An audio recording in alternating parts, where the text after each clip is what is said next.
আমাদের দেশে গ্রীষ্মের মানে এক বিশেষ আনন্দ, আর সেই আনন্দের কেন্দ্রবিন্দু হলো আম। আজকে আমরা কথা বলবো এই ভিডিওতে দেখা যাচ্ছে কাঁচা আমগুলো নিয়ে, যেগুলো ভবিষ্যৎ হয়ে উঠবে সুস্বাদু রসালো পাকা আম। আপনি এই ভিডিওতে লক্ষ্য করে দেখেন গাছের ডালে কয়েকটি আম ঝুলছে। এগুলো কখনো কাঁচা অবস্থায় রয়েছে। কাঁচা আমের রং সবুজ থাকে এবং এতে থাকে টক স্বাদ। এই অবস্থায় আম দিয়ে আচার, চাটনি বা শরবত তৈরি করা হয়, যা গরমে দারুণ স্বস্তি দেয়। এই আমগুলো আবার লম্বাটে এবং একটু মোটা, যা ইঙ্গিত দেয় এটি হয়তো কোনো উন্নত জাতের আম, যেমন হিমসাগর, হাড়িভাঙ্গা জাতের মতো।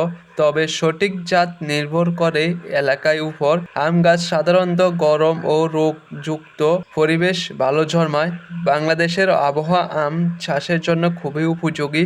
সঠিক যত্ন, যেমন নিয়মিত পানি দেওয়া, সার প্রয়োগ এবং পোকামাকড় থেকে সুরক্ষা দিলে এই ছোট আমগুলো হয়ে উঠবে বড় মিষ্টি ও সুস্বাদু ফল। তবে ভিডিওতে দেখা যাচ্ছে কিছু আমের গায়ে দাগ রয়েছে, যা পোকামাকড় বা রোগের কারণে হতে পারে। তাই চাষিদের জন্য গুরুত্বপূর্ণ হলো সময় মতো কীটনাশক বা ছত্রাকনাশক ব্যবহার করা, যাতে ফল সুস্থ থাকে। যখন এই আমগুলো পাকবে তখন এর রং হবে হলুদ বা হালকা লালচে, আর স্বাদ হবে মিষ্টি রসালো। আম শুধু স্বাদের জন্য নয়, এতে রয়েছে ভিটামিন এ, সি এবং বিভিন্ন পুষ্টিগুণ, যা আমাদের শরীরের জন্য খুবই উপকারী। সবশেষে বলা যায়, আম শুধু একটি ফল নয়, এটি আমাদের সংস্কৃত, আমাদের গ্রীষ্মের আনন্দ এবং আমাদের কৃষকের পরিশ্রমের প্রতীক। আপনারা যদি এই ভিডিওটি ভালো লাগে তাহলে লাইক, কমেন্ট